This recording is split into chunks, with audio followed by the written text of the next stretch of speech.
Sean todos los hermanos y amigos bienvenidos. Vamos a dedicar este tiempo, hermanos, a consagrar nuestra mente, nuestro corazón, para escuchar, para permitirle a Dios. Cuando yo me expongo con sinceridad, con fe, me expongo a la poderosa palabra de Dios. Esa palabra de Dios tiene el poder, a través del Santo Espíritu de Dios, de transformar, de cambiar nuestra mente, nuestro corazón, nuestra vida, y que cuando salgamos por esa puerta no salgamos igual que como entramos. No, tenemos que salir renovados, cambiados, transformados. Tenemos que salir con una conciencia diferente, con una fe engrandecida por la palabra de Dios.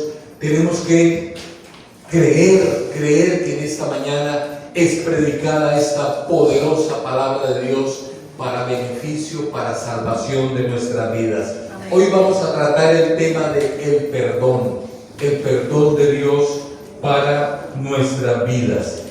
Estuve mirando en el diccionario el significado de esta palabra perdón, y quiere decir misericordia, clemencia, compasión, gracia, piedad.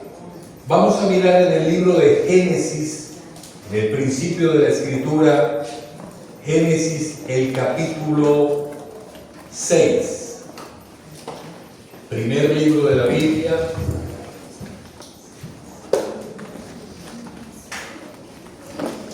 El capítulo 6 y el verso 5 y verso hasta el 7.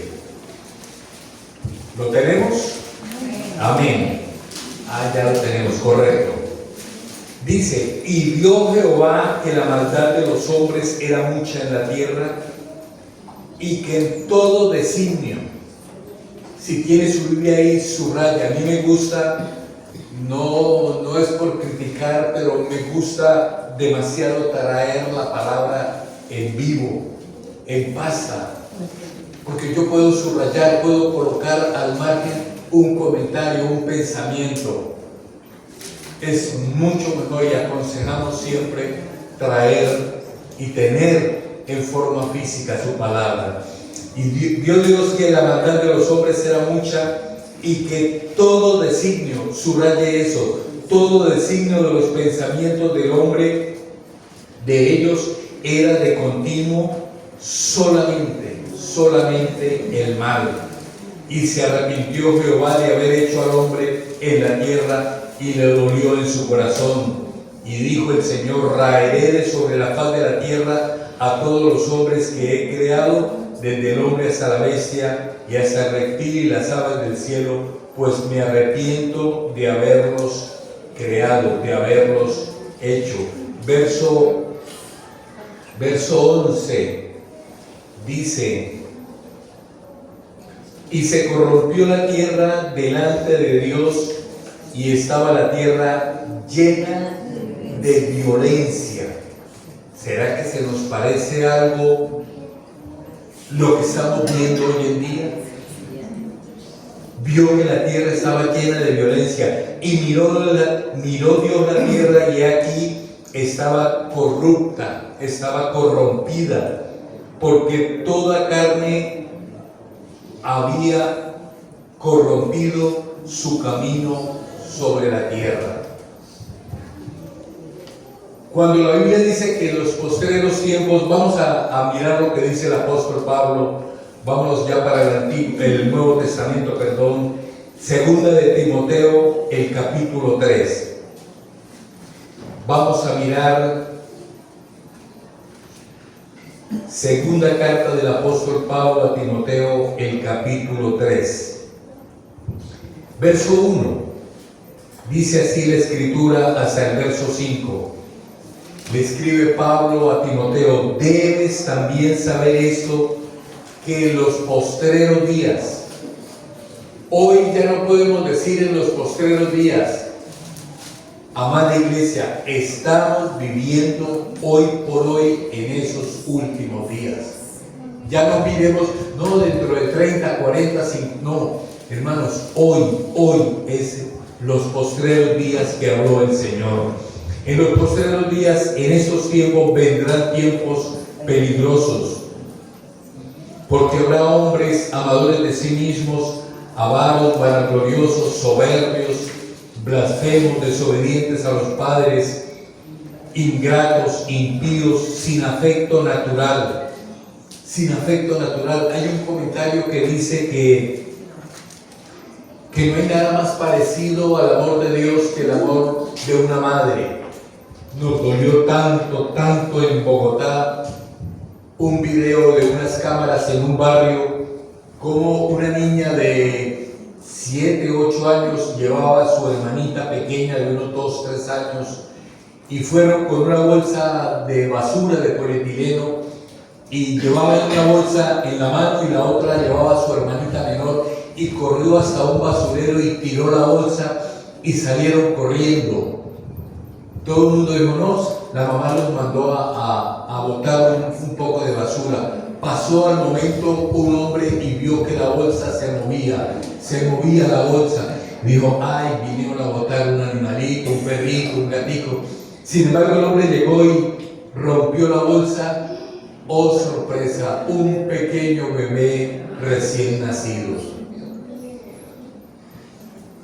Sin afecto natural, con la inmensa posibilidad de que viniera un roedor y se lo comiera vivo a ese bebé recién nacido.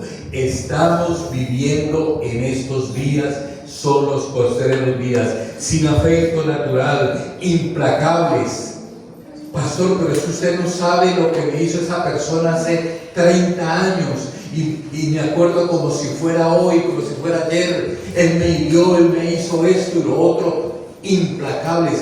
No tenemos, o la sociedad no tiene, pero hermano, quiero decirle algo antes. Las cartas y todo lo que el apóstol Pablo y Pedro y Santiago y los evangelistas escribieron, lo escribieron para la iglesia. Se ve, en el mundo es normal eso, pero cuando el apóstol Pablo le escribe a Timoteo, le dice para la iglesia en Roma, para la iglesia en Colosenses, en Colosas, para la iglesia en Filadelfia, ¿no es cierto? Es para nosotros. En medio nuestro se puede estar presentando esto, implacables, ¿no es cierto? ¿Qué dice? Calumniadores, intemperantes, crueles, aborrecedores de lo bueno, traidores, impetuosos, infatuados, amadores de los deleites más que de Dios, que tendremos apariencia de piedad, pero negaremos la eficacia de ello, a estos evita. Una de las cosas que afectan nuestra comunión, nuestra relación con el Señor, es nuestra soberbia, es nuestra dureza de corazón para reconocer que hemos hecho lo malo. Miremos el capítulo 51 del libro de los Salmos. David, que dice la Escritura que en el mismo concepto de Dios dice David conforme al corazón de Dios. Y muchos nos preguntamos cómo puede el Señor decir eso si fue un hombre que en lugar de haber ido a la guerra, porque el pueblo de Israel toda la vida ha estado en guerra, y él no fue a la guerra, sino que se quedó, tal vez se levantó casi a mediodía y paseándose por la terraza de su palacio, alcanzó a ver allá a una mujer bañándose desnuda y dio la orden, tráiganme a esa mujer. Pero rey, ella no es su esposa, no, tráiganmela porque yo soy el rey. Y la tomó, prácticamente la violó, y cuando supo que estaba embarazada, le dijo, ¿y ahora qué vamos a hacer? Y maquinó en su corazón, ¿cómo hago para tapar este pecado? Ya sé, le manda razón al general, vaya y mándeme al esposo de esta mujer, vaya, mande y me lo trae. Y cuando llega el hombre dice, vaya, duerma con su esposa para tapar mi delito, mi pecado. Y el hombre dice, no, Señor, yo no puedo hacer eso porque mi pueblo está ya peleando, guerreando, y se quedó a la puerta de la casa y no estuvo con su esposa. Entonces agravó más su pecado. Una cadena conduce a otra, una mentira a otra. Y a veces con una mentira queremos tapar otra y se nos destapa esa y ponemos otra y otra. Entonces vaya al frente de batalla y le da la orden al general: póngalo en lo más recio de la batalla para que muera, para tapar ese pecado. Hermanos, pero después de todo eso, en el Salmo 51, el salmista David es tocado por el Espíritu de Dios, y mira lo que dice el 51:1: ten piedad de mí. Cuando él empieza a reconocer: ten piedad de mí, oh Dios, conforme a tu misericordia, conforme a la multitud de tus piedades, borra mis rebeliones, lávame más y más de mi maldad y limpia de mi pecado. Lo más difícil, porque yo reconozco. Muchas veces, subrayen esto: yo reconozco. Hermano, qué difícil muchas veces se nos hace a nosotros reconocer algo. No, y nos justificamos. No, Dios mío, fue que yo por esto y por lo otro y por más aquí. Y no queremos reconocer que le hemos fallado a Dios. No queremos reconocer de que hemos sido desobedientes con el Señor. Yo reconozco mis rebeliones y mi pecado está siempre delante de mí. Contra ti solo he pecado y he hecho lo malo delante de tus ojos, para que sea reconocido justo en tu palabra y tenido por puro en tu juicio. He aquí en maldad he sido formado y en pecado me concibió mi madre. Verso 6. ¿Qué secreto que nos muestra la Escritura?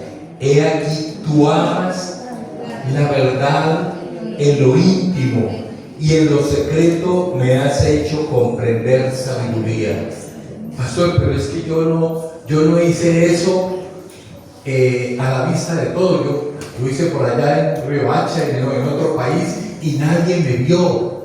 Pero aquí la palabra dice que Él ama la verdad en lo íntimo, en lo secreto, en lo que yo haya hecho en alguna parte de mi vida y en algún lugar del mundo. Pero Dios lo vio, Dios estuvo presente. Él es el omnisciente, el omnipresente y el omnipotente. Él nos vio y nos dice: sí, Gabriel, usted hizo eso por allá, pero yo te vi, yo en lo secreto. Tú tienes que volverte a mí, en esa intimidad que tenemos que tener cada día, cada mañana con el Señor, abriendo con sinceridad nuestro corazón y nuestra vida para decirle: Señor, ten piedad, ten misericordia de nosotros. No me puedo ocultar de tu presencia, no puedo ocultar mi pecado, mi maldad, mi indiferencia, mi altivez, mi soberbia, mi prepotencia, mi orgullo, mis injusticias, mi falta de misericordia, mi falta de temor, mi falta de santidad. Y poderle decir en esta mañana que Él nos escudriñe. Nosotros tenemos la conciencia y una subconsciencia. Dicen los neurólogos que está aquí en la parte de atrás del cerebro, es donde se guardan todos los recuerdos, como el cuarto de San Alejo, las cosas allá guardadas. Y pasan años y años y años, y nosotros seguimos guardando esas cosas allá en ese cuarto. Pero en esta mañana el Señor nos dice: Gabriel, yo te conozco lo que tú tienes aquí en la subconsciencia. Hoy en esta mañana tenemos la oportunidad posiblemente única. No quiero que me miren como un fatalista o como el que usa una amenaza, pero posiblemente hoy en esta mañana sea la última oportunidad que los cielos se abran en esta mañana para recibirlos a nosotros y nosotros poder con sinceridad decirle: Señor, me arrepiento, Señor, acepto tu perdón, acepto tu misericordia, acepto tu gracia, declaro hoy todo lo que he hecho y hoy anhelo, pido, imploro y suplico que el perdón tuyo venga sobre mi vida, porque todo lo que estamos viendo, hermanos, a nuestro alrededor, en Colombia y en el mundo, no es algo accidental.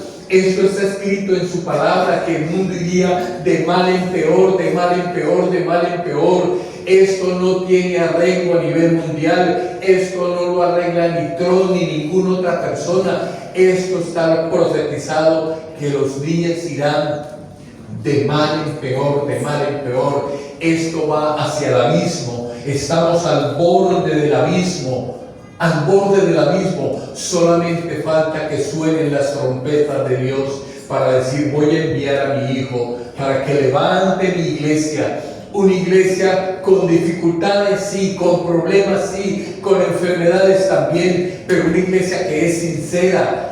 En esta mañana se hace necesario que haya una sinceridad en nuestra vida. El Señor nos ve, el Señor nos conoce, y hoy posiblemente sea la última oportunidad, la última posibilidad de tener ese encuentro personal con Dios real, face to face, cara a cara con el Creador, y sincerarnos y decirle, como dijo el salmista: porque yo reconozco mis rebeliones y mis pecados está siempre delante de ti. He aquí, amas la verdad de lo íntimo, y en lo secreto me has hecho comprender sabiduría. Purifícame con hisopo y seré limpio, y lávame y seré más blanco que la nieve. Hazme oír gozo y alegría. ¿Hace cuánto no sentimos el gozo, la alegría, la paz, la presencia de Dios? Hoy es una oportunidad para decirle: hazme sentir tu presencia, tu gozo, tu paz. Realmente sentir como danzaba David cuando llegaba de una victoria, danzaba, y su esposa lo criticaba: mire, no sea espectáculo, no dance. Y él dice: no, yo danzaba y danzaba y danzaba, porque había un gozo, una presencia de Dios en su vida. ¿Cuánto hace que no sentimos ese gozo? Decimos: sí, yo voy a la iglesia y esto y lo otro, pero no hay ese gozo de sentirnos perdonados. ¿Sabía usted, hermanos, que a nuestro alrededor millones y millones y millones de personas se están perdiendo porque desconocen o no han obedecido esta palabra de Dios? Pero en esta mañana tenemos esa oportunidad, esa posibilidad de parte de Dios para que Él nos haga volver a sentir gozo, alegría. Se recrearán los huesos que has abatido. Esconde tu rostro de mis pecados y borra todas mis maldades. Crea en mí, oh Dios, un corazón limpio, y renueva un espíritu recto dentro de mí. No me eches de delante de ti y no quites de mí tu Santo Espíritu. Vuélveme. Ese primer amor, cuando lo conocimos, ¿se acuerdan? Que llorábamos de día y de noche, que manteníamos gozosos, hablándole al uno al otro, testificando: vuélveme el gozo de tu salvación, y espíritu noble me sustente. Entonces enseñaré a los transgresores tus caminos, y los pecadores se convertirán a ti. Vamos a irnos para el libro de Romanos, el capítulo 5. Nos estamos paseando por toda la Escritura. Romanos, el capítulo 5, y dice el verso 6 en adelante: porque Cristo, cuando aún éramos débiles, a su tiempo murió por los impíos. Ciertamente, apenas morirá alguno por un justo, con todo pudiera ser que alguno osara morir por el bueno. En los norteamericanos, cuando se les habla de Martin Luther King, muchos de ellos dicen: yo hubiera dado mi vida por ese hombre de Dios, Martin Luther King. Aquí en Colombia recuerdo las palabras de mi papá, que decía: si yo hubiera podido dar mi vida por Jorge Eliezer Gaitán, yo lo hubiera hecho. Pablo dice: es posible que alguno tomara la osadía de morir por una persona buena, pero ¿qué dice más adelante? Mas Dios muestra su amor para con nosotros en que siendo aún pecadores, Cristo Jesús murió por nosotros. No éramos personas buenas, no éramos personas santas, éramos personas desobedientes a la palabra, pero hubo uno que dijo: voy, el Padre Celestial, voy a enviar a mi propio Hijo. Yo creo que lo conté esa anécdota aquí, o no recuerdo en qué iglesia lo prediqué.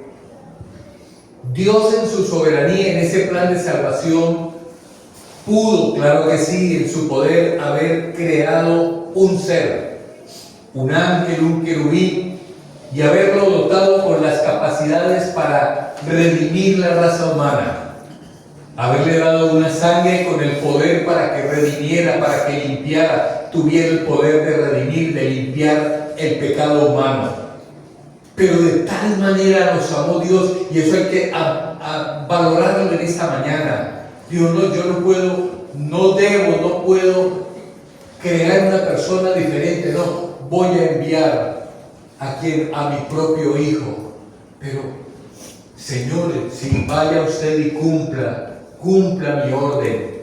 Hermanos, si las 3 veces, yo lo digo para exaltar el amor de Dios para nuestras vidas. Yo como ser humano, yo no hubiera dado ni a mi hijo ni a mi nieto por una raza perdida. No, que se defiendan como puedan. Pero el Dios que tenemos en esta mañana dijo: yo voy a enviar a mi propio Hijo, mi amado Hijo. Y por 3 ocasiones en el jardín del Getsemaní clamó el Señor: Padre, si es posible, pasa de mí este momento, esta copa, pero que no se haga mi voluntad sino la tuya. Y a poco rato volvió otra vez: Padre, nuevamente, escúchame, si es posible redimir a esta raza pecadora de otra manera, que sea así, pero silencio en el cielo. Tercera vez: Padre, silencio en el cielo. Hermanos, qué tremendo cuando nosotros oramos a Dios y queremos que Dios nos conteste al instante, como en el internet, que usted le da enter, inmediatamente despliega páginas y despliega una cosa, y nos hemos acostumbrado y pensamos que Dios está en la obligación de que cuando le pidamos algo instantáneamente lo recibamos. El Hijo de Dios, Jesucristo, 3 veces clamó al Padre. Y la 4ª vez, ¿cuándo fue? Allá clavado en la cruz del Calvario: Padre mío, ¿por qué? Dame una razón, ¿por qué me has desamparado?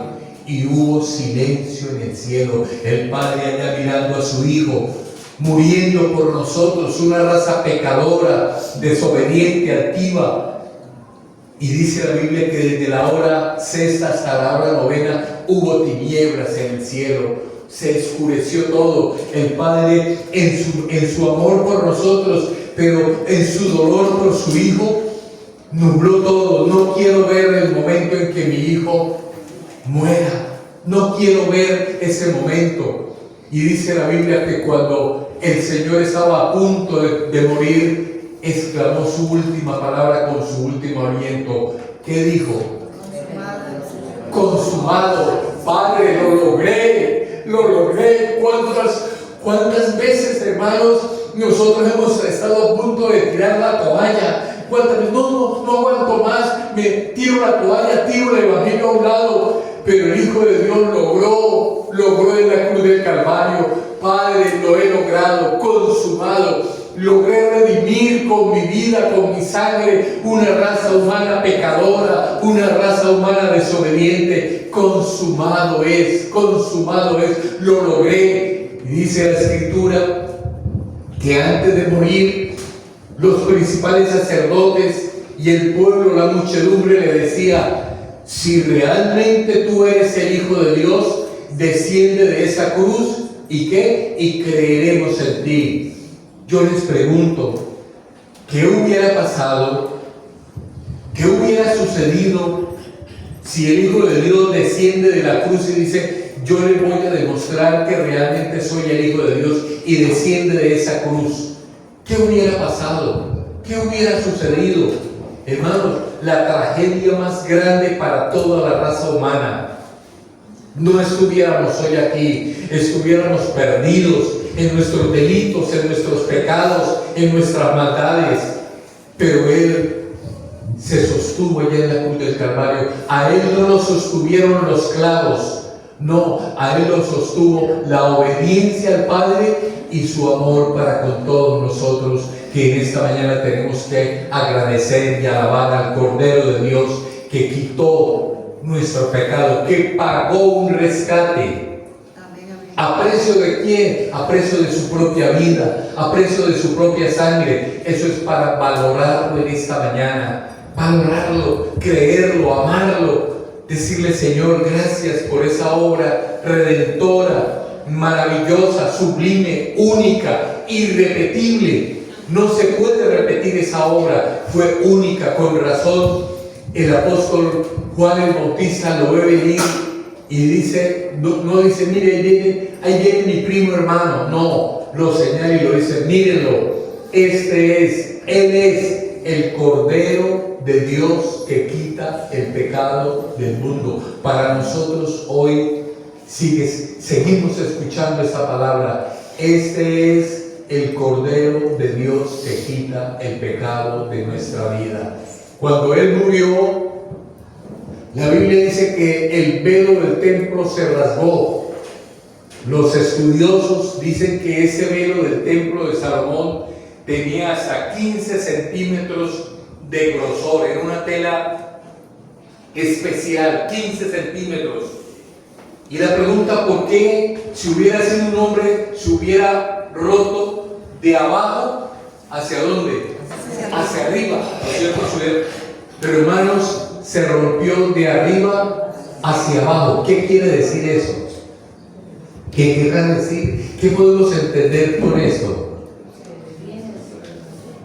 Que vino del cielo a la tierra, que vino de Dios al ser humano. Se rompió esa barrera, porque solamente el sumo sacerdote podía entrar al lugar santísimo. Pero cuando el Hijo de Dios expiró, el velo del templo, del cielo a la tierra, del Dios de amor al hombre, se abrió ese templo y hoy podemos acercarnos confiadamente, decirle al Señor: Señor, aquí estoy. Tú me conoces mejor que nadie. Tú sabes quién es Gabriel Pinzón Hernández. No te puedo ocultar nada. Tú conoces mi conciencia, mi subconsciencia. Conoces todo lo que he hecho en secreto. Pero aquí estoy porque puedo creer que en tu sangre hay salvación, que en tu obra redentora hay salvación, hay redención. Él fue el que pagó ese rescate. Él es nuestro codeudor. Anteriormente los contratos de arriendo se decía: tráigame un fiador.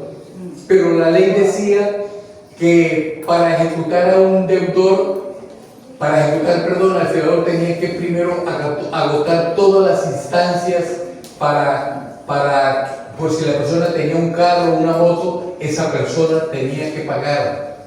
Pero ahora los contratos figuran diferente, dice codeudor. O sea, la deuda que adquiere una persona, la adquiere también el codeudor. El Señor pagó una deuda que no era de Él. Él pagó una deuda que solo era de nosotros, de la raza humana. Y Él pagó esa deuda. Él es nuestro codeudor. Él es nuestro sustituto. El que dijo: Padre, sí, yo sé que la raza humana merece la muerte, pero aquí estoy para hacer tu voluntad, como en el rollo del libro está escrito. Y Él se ofreció y Él fue nuestro sustituto. Nosotros merecíamos esa muerte espantosa. Como dice Isaías cuando lo ve, dice: y la ira de Dios fue sobre Él, y por su herida, por su llaga, fuimos nosotros curados. Todo ese panorama del Calvario, todo ese panorama tan tremendo, tan terrible que se libró allá en el Calvario, es para nosotros hoy. Que el Señor pueda decir: verá el fruto de su aflicción y quedará satisfecho. Si Él me mira hoy, podrá decir: estoy satisfecho con la vida que lleva Gabriel, estoy satisfecho con la labor que hace Gabriel, o tendrá que decir: en vano, como dijo Pablo, me temo que he predicado en vano entre vosotros. Hermanos, que en esta mañana el Señor pueda decir que valió la pena la muerte de Él por nosotros. Miremos ese amor, miremos esa dedicación, miremos esa obra única, irrepetible, incomprensible, porque no podemos comprender por qué lo movió a Él. ¿Qué lo movió a Él para obedecer al Padre? Cuando Él dice, cuando lo iban a apresar y le dicen: ¿a quién buscáis? Le dicen a los soldados, dice: a Jesús el Nazareno. Dice: yo soy. Y cuando Él dice: yo soy, dice la Escritura que se fueron de para atrás cuando Él dice: yo soy. Él es el que sigue siendo el poderoso, el victorioso, el que liberta nuestra vida del pecado, el que rompe nuestras cadenas. Cantábamos esto: el que rompe nuestras cadenas, el que nos llena de gozo, de paz, de su gozo, de su amor, de su misericordia, de su gracia, de su perdón. Hoy es un día de salvación, hoy es un día de volvernos a Dios. Yo no sé si ustedes miran noticias. Hermanos, a veces como que quisiéramos no ver esas noticias, en especial el del mediodía, porque no hay una sola buena noticia. No la hay. Violencia, muerte, bombas, destrucción, odio, maldad, perversidad, mentira, violaciones, desolación, desplazamiento, de todo lo malo. Y nosotros apenas muchas veces decimos: ay, bueno, pobrecitos, alguna cosa. Hermano, eso tiene que ver con nosotros también. Eso nos está anunciando el Señor. Ya mi paciencia llegó al límite. Ya voy a enviar a mi Hijo para que levante del medio de este pueblo, levante una iglesia pura, santa, sin mancha, sin contaminación. Una iglesia que me ha creído, una iglesia que me ha esperado, una iglesia que anhela estar en las bodas del Cordero, una iglesia que le espera, que le ama, que ama su palabra, que lo espera con amor, que le cree, que le obedece. Una iglesia que se santifica cada día. Miremos lo que dice el apóstol Pablo a los Colosenses, el capítulo 2. Colosenses, el capítulo 2. Qué expresión que usa el apóstol Pablo. Verso 12.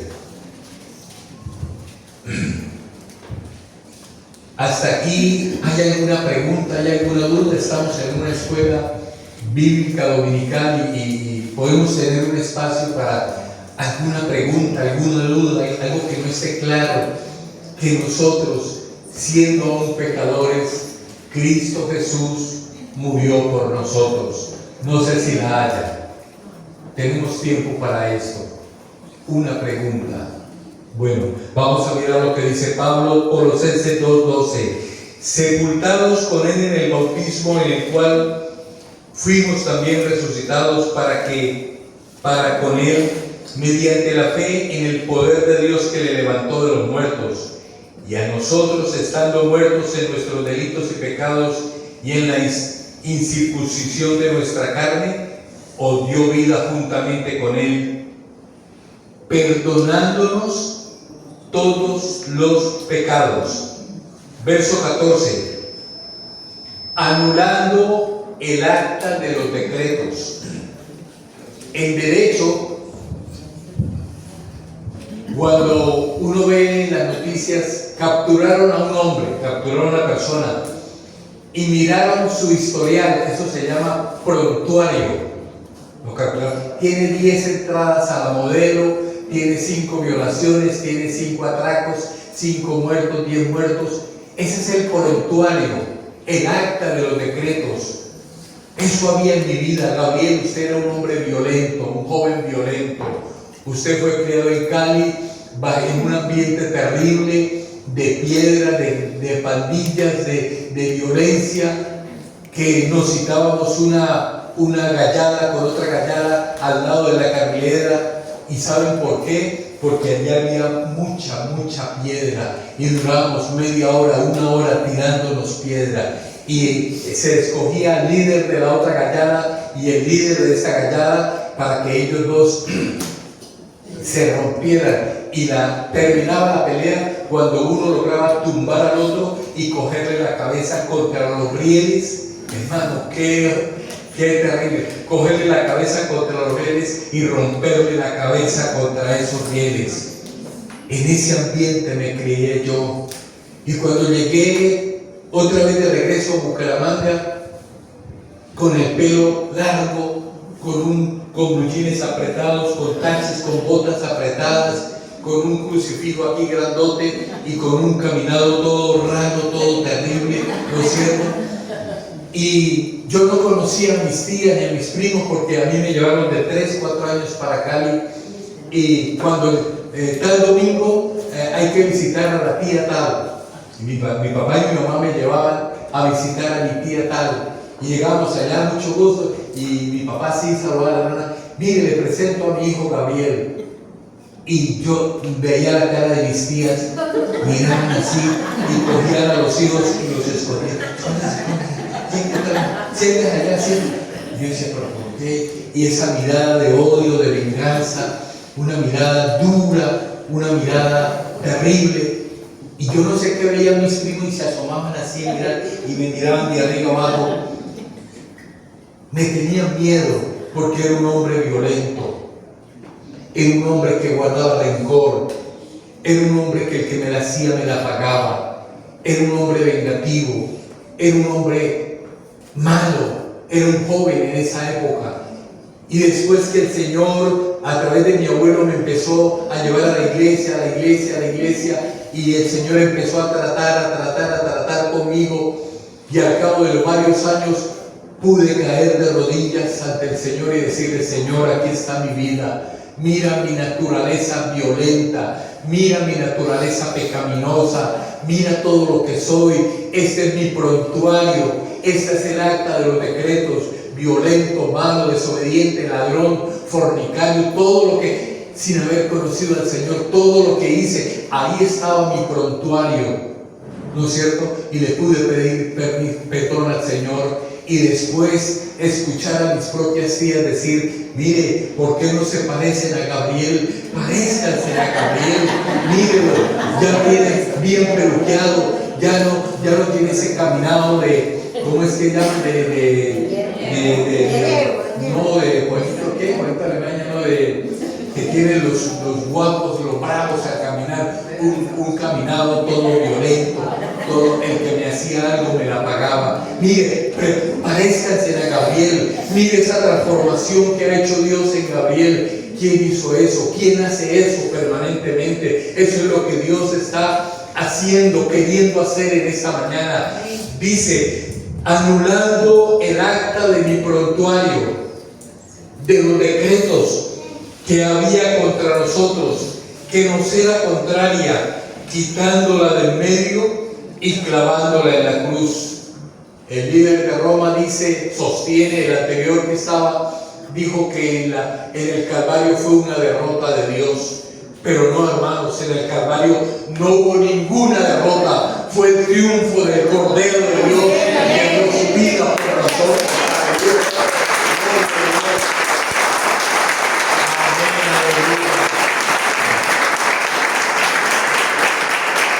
Despojando a los principados y a las potestades, eso que domina nuestra mente, el mismo enemigo, el mismo adversario, el mismo diablo, Satanás, él lo despojó. Dice: despojando a los principados y los exhibió públicamente.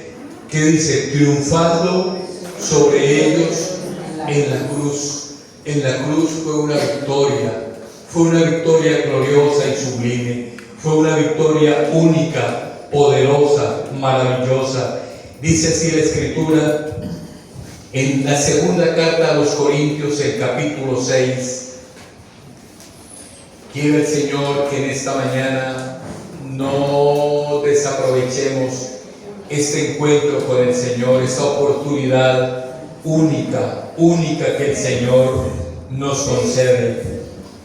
Segunda carta del apóstol Pablo a los Corintios, el capítulo 6, el verso 2. Porque dice, en tiempo, hoy es el tiempo, en tiempo aceptable te he oído, y en día de salvación te he socorrido. He aquí, subraya esa palabra, he aquí, ahora el tiempo aceptable, he aquí, ahora, subraya esa palabra, ahora el día de salvación. Es aquí y ahora, hoy, 28 de septiembre del 2025, aquí en el Templo Apostólico de Jesucristo. Es aquí y es ahora en que podemos tener ese encuentro personal con el Señor. Es aquí y es ahora en que nos podemos tener a paz y salvo, a cuentas con el Señor. Es aquí y es ahora, no es después, no es la semana entrante, no es en Semana Santa, no es en diciembre, a lo que pasa en los carnavales o las ferias. No, es aquí y es ahora, es hoy decirle al Señor, Señor, te pido que tengas misericordia de mí, que me perdones, he escuchado tu palabra, dame un corazón obediente. Vamos a estar en pie en esta